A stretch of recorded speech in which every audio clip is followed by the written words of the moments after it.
how to set up Google Authenticator for two-factor authentication. So let's get started. Firstly, sign into your portal as an administrator. Go to the system settings, then simply tap on the security and tap on two-factor authentications and get using a QR code service to Google Authentication. All you have to do is click Save to confirm your changes.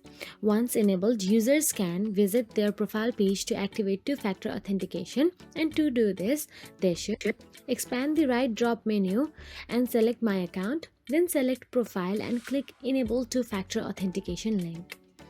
After that, in the new window, the user needs to set the authentication type to Google Authenticator, scan the QR code using Google Authenticator app on their smartphone or tablet device and add the provided code, and click Activate when they are done.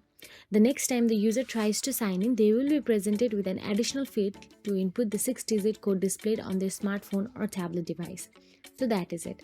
If you found this video helpful, please like, share and subscribe, and thank you so much for watching.